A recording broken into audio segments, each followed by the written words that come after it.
Talia was 8 when her foster sister, Marcy, branded her face with a hot iron rod just because she was scared that Talia would become a Luna and she'd be forgotten forever. At 10, she tried to sacrifice Talia to Satan by spreading the rumor that Talia was a cursed, wolfless freak who could never shapeshift, but Talia survived. She begged the Alpha Edward for help, but little did she know that he was a part of it. He praised Marcy and said, "She's a cursed, wolfless slave. Your job is to punish her for it." 8 years have passed. The torture never stopped. And today is Marcy's big day. Like always, she made sure Talia wouldn't dare outshine her. Clean it up! Alpha Edward had invited Alpha Damon, the powerful alpha of the Dark Howlers pack, as a potential match for Marcy. This was a political move to unite the 2 biggest wolf packs in history. In order to impress the alpha, Princess Marcy left no stone unturned, because she knew that marriage with Alpha Damon was going to make her the most powerful woman in the wolf world. She couldn't wait to meet him. The sun stood high in the sky, bold and unbothered, and that's when Alpha Damon entered. Tall, intense, dangerous in the kind of way that makes your heart race, even if you know he is the type who could ruin you. But unknown to all, Alpha Damon had another motive when he came to the Red Moon Pack. He was on a mission to fulfill a prophecy and save the entire wolf world. Cassandra, the oracle of his pack, had made a doomsday prophecy. It said that the werewolf race was on the brink of destruction, and the only thing that could save them was marriage between Alpha Damon and his fated mate, the daughter of the moon goddess. It had warned Alpha Damon that if his mate didn't fall in love with him in 30 days, the entire wolf world would burn and the packs would devolve into madness. Brother will fight brother and sister will fight sister, and none will survive. Cassandra didn't tell Damon the name of his fated mate, but she told him that he would smell her first. The smell will be so irresistible that he'd bow at her feet. Alpha Damon spent next 4 weeks trying to find his fated mate. Every woman he met swooned all over him, but his eyes were looking for the one who would save the wolf world. Little did he know that the she would not be a princess, but a tortured, lowly servant. The day Alpha Damon entered the Red Moon Pack territory, he had only 2 days left to find the daughter of the moon goddess. Right behind him were his betas, Caden and Maya. Total opposites, but both had that same fierce energy that made heads turn. As the 3 of them stepped into the pack grounds, it felt like the whole world held its breath. Damon didn't smile. He never did. His voice was low, but it echoed, "Something's wrong in this pack." "I don't feel sane," Caden muttered under his breath. Damon was greeted by Luna, Layla, and Alpha Edward, but right behind them was Marcy, rocking the most seductive dress she could pull off today, making sure all eyes were on her. Luna gave Marcy a quick signal. "Take Damon and the others to the room. They've got to be wiped out from the trip." No words needed, they both knew what that meant. As the prey is here, the cage had to be set. Everyone knew the truth. This marriage wasn't Damon's idea. He wasn't just any alpha. He was unpredictable, relentless. A man who answered to no one. The pack whispered in corners, eyes darting. What if he changes his mind? What if he walks away? What if the wedding never happens? No one dared say it aloud, but everyone feared the same thing.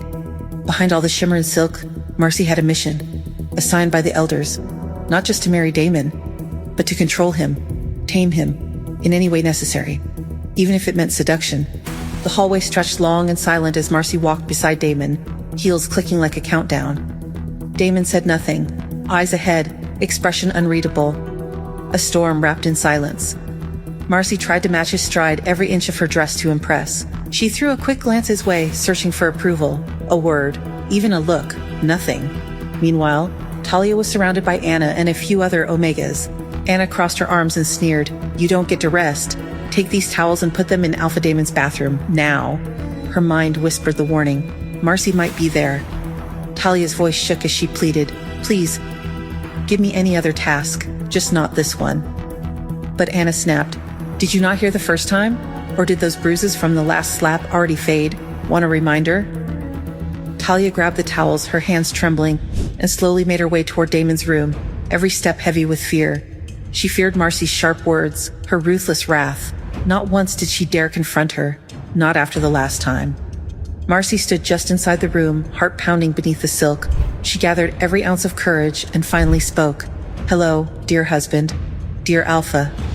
Her voice was soft, rehearsed, laced with hope. She twirled slightly, letting the fabric of her dress catch the light. "How does your Luna look in this?" "I got ready. For you." Silence. Damon looked at her, full of rage. Her words hit him like a stone. Seriously? He shot back a little sharp. You really think throwing on that dress and giving me that look suddenly makes you my Luna? Marcy paused for a second, then said softly, I was just trying to make you feel comfortable. Damon's rut flared up, the heat inside him making his words a little rougher and irresistible. He smirked and said, if you really want to make me comfortable, you gotta try a different approach. He shot her a slow, teasing look. Marcy was waiting for the moment to take control. She didn't even bother protecting her own pride. Damon sank onto the sofa, legs spread casually. Marcy didn't waste a second. Her fingers moved quickly to unzip him, and she slipped in between his legs. She was beautiful, perfect, exactly what he was supposed to want, but she wasn't the one fate gave him. Marcy kisses his neck. Damon closed his eyes, trying to block it all out, but then, through the darkness behind his lids, the half-faint from the prophecy, a vision appeared, soft, blurred, yet impossible to ignore. A whisper of a promise, a shadow of destiny. It was his mate. He felt pulled toward that face like a magnet. He couldn't focus on anything else. Suddenly, the perfume changes. Not a fake floral that Marcy had. A swirl of freesia and citrus petals brushing his face. Exactly the one described through the prophecy. Damon froze, utterly shocked. In all the chaos, the politics, the anger, he had buried the prophecy deep inside his mind, drowned in his own doubts and frustrations. But now, those fleeting images, those flashes, were breaking through the fog. A sudden clarity, a reminder of a destiny he couldn't escape. The ticking of the clock, each second a reminder, echoed in his mind like a war drum. 30 days. That too. Running already. That's all he had. He jerks away from the woman on top of him, gasping. Marcy said, Damon, what's wrong? His hand trembled. She's not you. His soul bonded to her, while his body betrayed him. And then, just as he turned away, a figure standing behind the half-open doors. A woman. Not dressed to impress, not trying to be seen. Talia was standing right in front of him, hiding. Her eyes, their color was changing. A chill ran down his spine as Cassandra's words echoed in his head. Damon's wolf responded, Mate, she's your mate. Damon, stop her now. Damon shot up, heart pounding. Who's there? Stop, he yelled, shoving Marcy aside as he bolted toward the door. But when he flung it open, nothing. Just silence. Talia was gone, like a ghost slipping through the cracks. Who is that? Damon demanded, his voice sharp with impatience. Marcy blinked, a little thrown. I don't know. Probably just some Omega. Don't stress about it, Damon snapped. Go, now. I need to know who she is, urgently. Marcy stiffened, biting her tongue. Why does he care so much about some random Omega, she thought, jealousy starting to bubble beneath the surface. Being left hanging like that wasn't easy for any man. Marcy, too, was clearly irritated, but with Damon's mind elsewhere, she had no choice but to hold it in and walk away. While waiting for Marcy to return, Damon couldn't sit still. He was restless, frustrated, and totally on edge. Is the prophecy going to be right? The words whispered in his thoughts like thunder. But she looks like an Omega. How could she be my mate? His jaw clenched. How could an Omega be the moon goddess's chosen? Her daughter, the destined Luna. It made no sense, and yet, no part of him could look away. Needing to clear his head, he stepped out for some air. As he wandered through the quiet halls of the living area, something caught his eye, a faint glow from the open refrigerator. There, standing in the cool light, was Talia. Her face looked scared, almost like she'd been caught doing something wrong, just searching for food. Her face was bruised, her hands cut up. Damon didn't care who was watching. He ran to her. What happened? Who did this to you? Talia's breath hitched upon seeing Damon. She hadn't expected him to find her. Not so soon, not like this, and definitely not with that look in his eyes, intense, unreadable, too close. Overcoming her fear, she whispered, I just fell. But the ring mark on her cheek? Yeah, he knew exactly who it belonged to. She lied to protect Marcy, but he's about to burn it all down. He'd never felt this whole. Damon held her face, eyes locked. Cassandra's words came rushing back to him like a memory that never left. She doesn't know what she is. She's been hidden, forgotten. He had dismissed the oracle back then, thinking her riddles were laced with madness. But now, as he stood face to face with the girl who didn't even know the blood running through her veins, he realized the prophecy was not some distant fate. It was unraveling right in front of him. Talia's eye color shifted again. His heart screamed, "She's mine." But then, nothing. No spark, no pull, nothing from her. Damon thought, if she's really my mate, why doesn't she feel it too?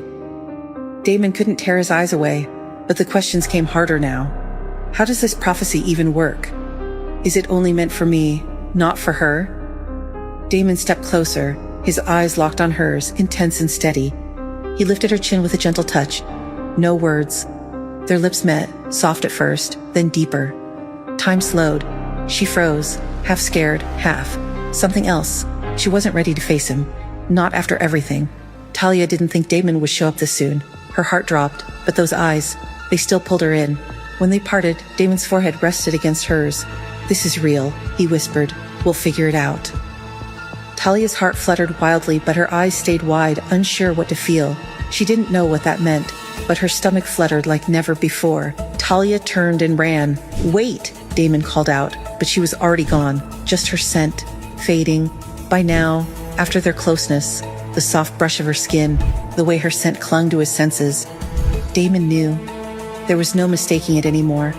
His wolf had recognized Talia. He chased through the woods, fast, desperate. But she was faster. Silence. Then, Damon. He turned. Maya and Caden were there. "She went that way?" Damon asked impatiently. Caden nodded with cluelessness. "I lost her again," he muttered sadly. Damon walks away frustrated. Maya and Caden exchange a glance. Maya exclaimed, "I've never seen him like this. Damon doesn't chase girls." Caden replied, "I feel there's a story behind it." Damon searched the Red Moon grounds like a hound, but the girl's sweet scent evaded him. His mind churned, trying to piece together the mystery of the copper-haired girl who had wrecked his sanity with a single glance.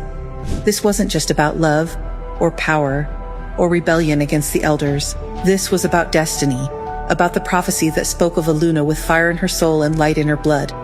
And it all started here, with her, Talia, a girl too broken to believe she mattered, too silenced to feel the bond.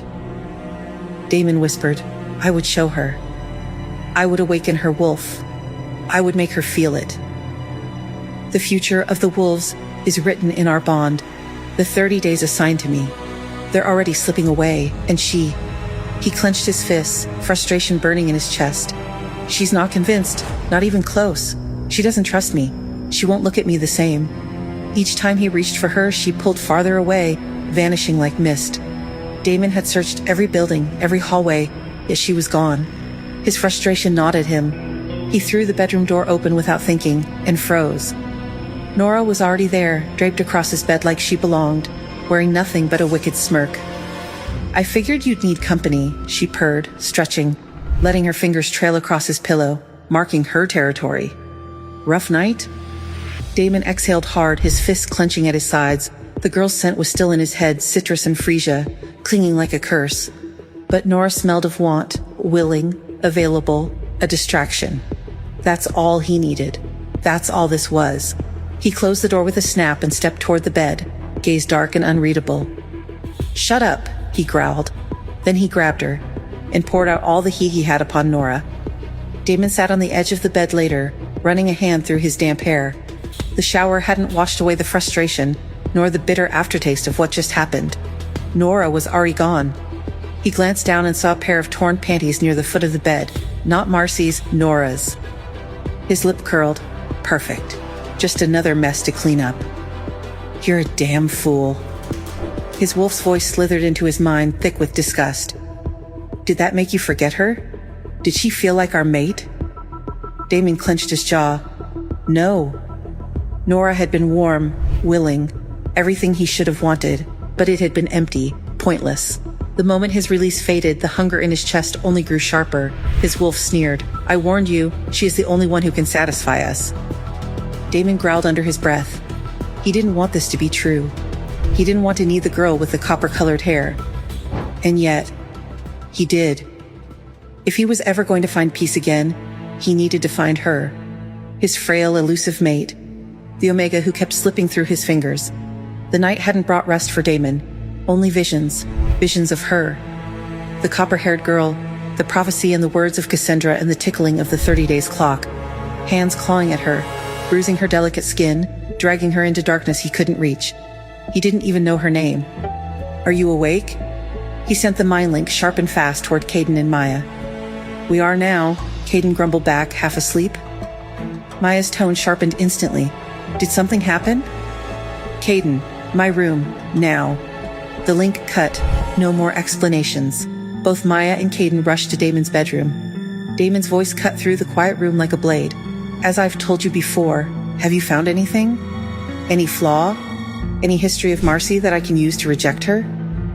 "Nothing solid as of now," Caden responded, his voice tight with frustration. "But we are trying our best," he added. Damon then asked them to leave. His voice came out low, like a promise to himself and the moon goddess who had been watching all along. "I finally decided," he whispered. "I won't break this prophecy. I won't run from it anymore." He stood, shoulders squaring, a different kind of fire in his eyes now, conviction. "I'll convince Talia. I'll stand by her side, marry her, not Marcy, not anyone else the elders choose for me." Caden retorted, "But it isn't that simple. The girl wears no pack mark, no title. She is Red Moon's property, a slave. Taking her, claiming her wouldn't just break protocol. It would be an act of war." Caden must have felt the spiral brewing because he leaned forward, voice low and urgent. "If you claim another Pax Omega slave," he said, "it's treason. The elders will come down on you like a blade. You'll start a war the Dark Howlers can't afford." He hesitated, voice softening. "And she'll pay the price too, Damon. They'll tear her apart."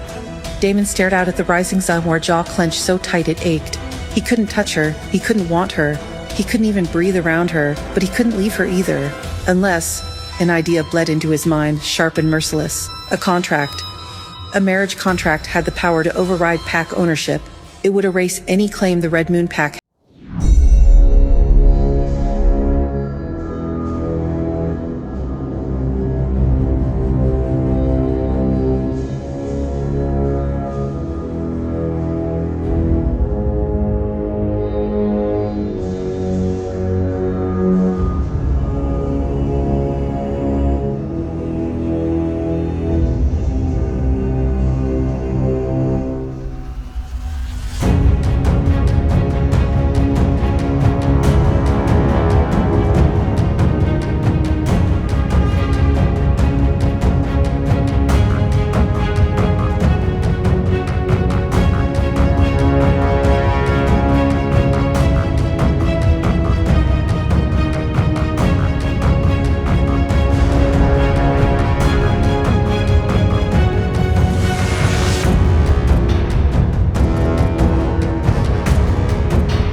Eyes, her scent.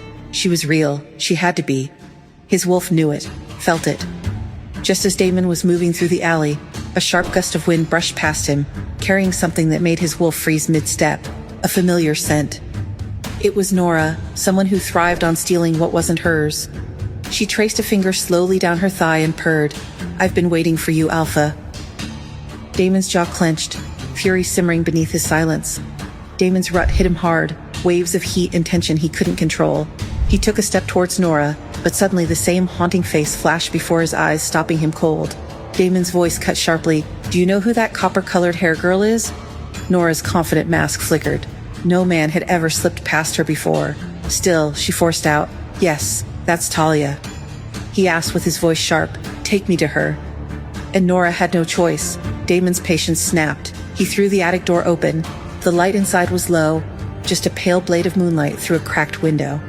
And there she was, curled in the corner like a forgotten offering, copper hair in tangles, knees pulled to her chest, eyes wide and gleaming with unshed tears.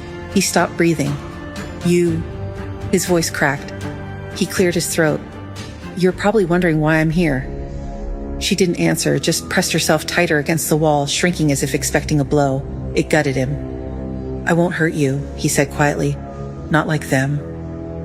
He stepped closer and she flinched. That's when he saw it. The bruises, the busted lip, a wrist bent wrong beneath her sleeve. "She hit you again, didn't she?" he growled. Talia's voice came out brittle. "Please don't say anything. If you do, she'll make it worse." He hated it. Hated that she expected pain. For a moment, Talia stared at him, uncertain. And then she froze. Damon's thoughts swirled in confusion. Is she truly unaware of the path laid out for her? Why does she endure all of this in silence? Why doesn't she fight back? Why doesn't she speak? Talia was stiff in his arms, every muscle tense, but slowly, she gave in.